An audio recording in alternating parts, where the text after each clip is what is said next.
نبی پاک علیہ السلام نے فرمایا انا دار الحکمت، انا دار الحکمتی، انا دار الحکمتی، کیا خوبصورتی ہے اور کیا شان ہے میرے نبی پاک کی۔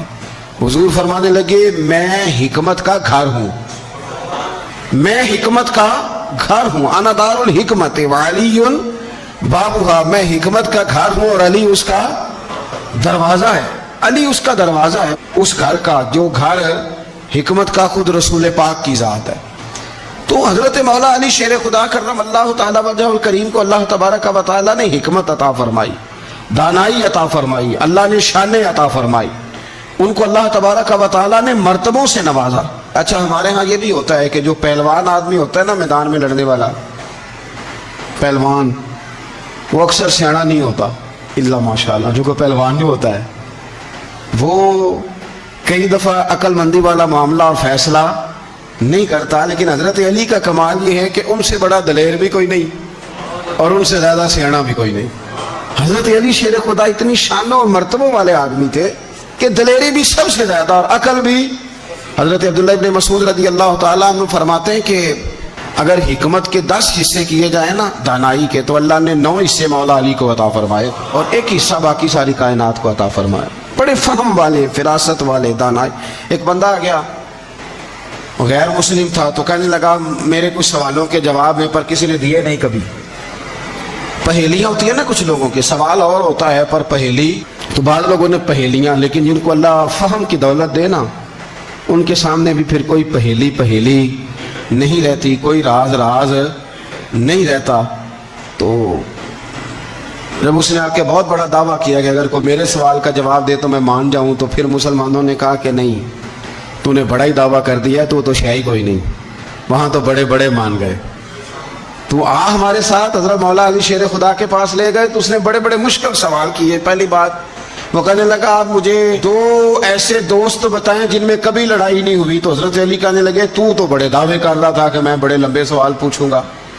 وہ 2 دوست جن میں کبھی لڑائی نہیں ہوئی وہ جسم اور روح ہیں بھی کٹھے ساتھ رہتے، دوست بھی ہیں، پر کبھی آپس میں لڑائی، بڑے گناہ کرتا ہے جسم پر، روح ناراض نہیں ہوتی، وہ ساتھ ہی رہتی ہے۔ اس کی آنکھیں کھل گئیں، اس کو تو کبھی جواب ہی نہیں ملا تھا۔ کہنے لگا اچھا وہ 2 ایسے دوست پھر بتائیں جن میں کبھی صلح نہیں ہوئی۔ تو فرمایا وہ موت اور حیات ہیں، جب موت آتی ہے تو پھر زندگی باقی، ان کی صلح نہیں ہو سکتی، اکٹھے رہ ہی نہیں سکتے۔ اللہ اکبر۔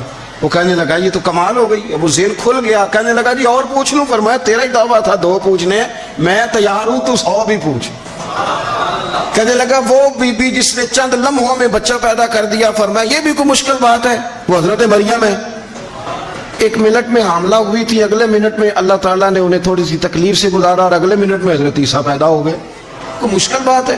کہنے لگا جی وہ 2 چیزیں جو حرکت نہیں کرتی، فرمایا یار جلدی پوچھ، ٹائم نہ ضائع کر، جلدی پوچھ۔ وہ 2 چیزیں جو حرکت نہیں کرتی وہ زمین آسمان ہے۔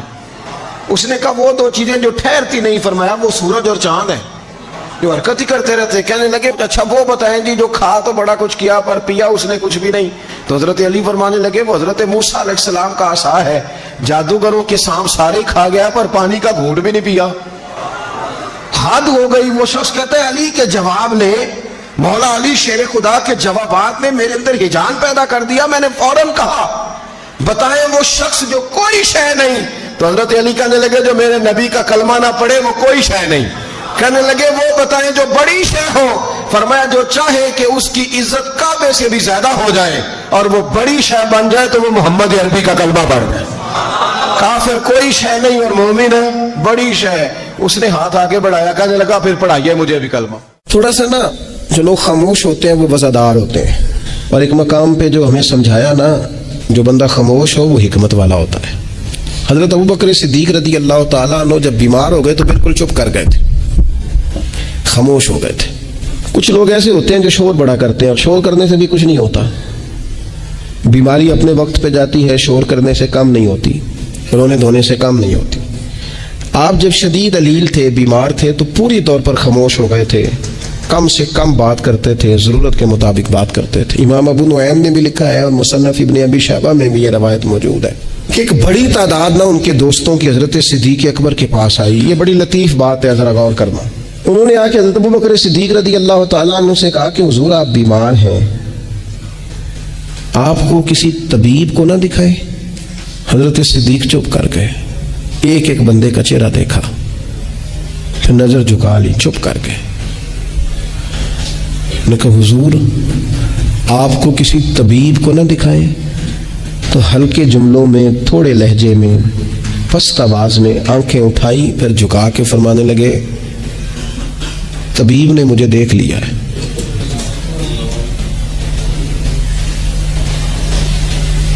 کہا حضور پھر اس نے کیا کہا ہے؟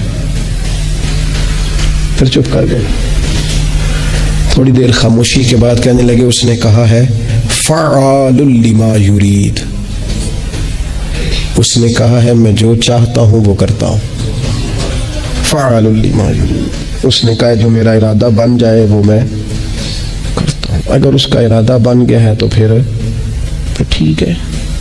آیا سدا سجنا ولو اسی نال خوشی ٹر چلے، اج ساڈا ملاپ جے ہونا تے ساڈی قسمت بلے بلے۔ طبیب نے دیکھ لیا ہے اور اس نے کہا ہے میں جو چاہتا ہوں سو کرتا ہوں۔ ایک بچہ آ گیا، یتیم بچہ، اس نے آ کے عرض کی حضور 3 گھر میں افراد ہیں، میں، میری بہن اور میری بیوہ ماں، والد حضور چلے گئے اور آج نہ 3 دن ہو گئے روٹی کوئی نہیں کھائی۔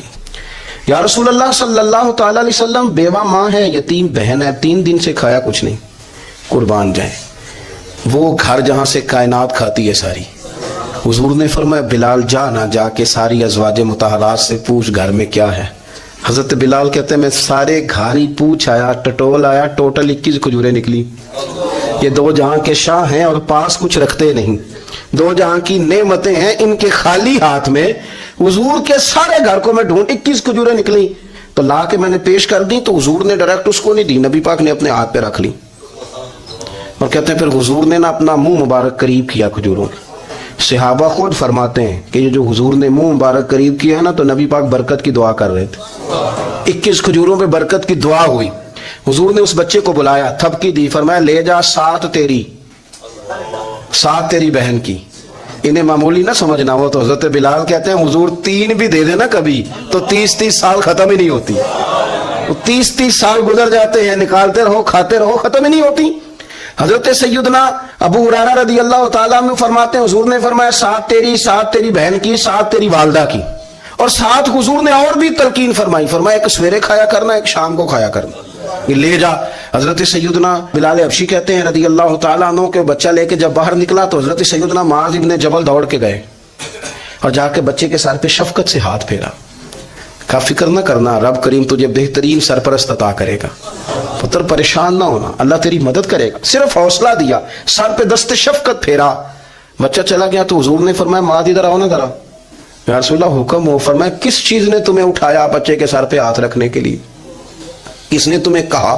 کس چیز نے تمہیں اٹھایا جو تم بچے تک پہنچ گئے؟ عرض کی یا رسول اللہ وہ جو میرے دل میں اللہ نے یتیم کے لیے رحمت رکھی ہے نا اس نے مجھے اٹھایا تھا، اور میں نے جا کے اس کے سر پہ دست شفقت پھیرا۔ تو حضور فرمانے لگے سن پھر، جو کسی یتیم کے سر پہ خالی ہاتھ بھی پھیر دے، جتنے بال اس کے ہاتھ کے نیچے آئیں گے نا رب اتنی خطائیں معاف کرے گا، اتنی نیکیاں دے گا، اتنے درجے اس کو بلند کر دے گا۔ خالی دست شفقت ہی پھیر دے، دینا دلانا تو بعد کی بات ہے، اس کا خیال رکھنا تو۔ یہ جو ہمارے مدارس ہیں نا ان میں اکثر بچے غریب ہوتے ہیں، لیکن کچھ بچے تگڑے گھروں کے بھی ہوتے ہیں، مالدار گھروں کے بھی ہوتے ہیں۔ اس میں اگر کوئی ایسا بچہ آ بھی جاتا ہے نا جو یتیم ہے، کمزور ہے، تو اپنے آپ کو محسوس نہیں کرتا کمزور، کیونکہ وہ یہ نہیں سمجھتا کہ میں یتیم خانے میں آیا ہوں۔ اس کے ذہن میں مائنڈ سیٹ یہ ہوتا ہے کہ میں مدرسے میں آیا ہوں اور میں پڑھنے کے لیے آیا ہوں۔ اور چونکہ وہ کچھ وزادار بچے، مالدار بچوں کے ساتھ وقت گزارتا ہے، اسی دسترخوان پہ بیٹھ کے کھاتا ہے، اسی کلاس میں سب کے ساتھ بیٹھ کے پڑھتا ہے، تو اس کی عزت نفس مجروح ہونے کی بجائے طاقت پکڑتی۔ وہ برابری کی سطح پہ جب آتا ہے تو اسے محسوس ہوتا ہے کہ مجھے عزت دی جا رہی۔ اس لیے مدارس اسلامیہ میری نظر سب سے مضبوط جگہ ہیں جہاں مساکین کی، یتیموں کی، غریبوں کی صحیح معنوں میں کفالت بھی ہوتی ہے، تعلیم بھی ہوتی ہے، عزت بھی ہوتی ہے، تربیت بھی ہوتی ہے۔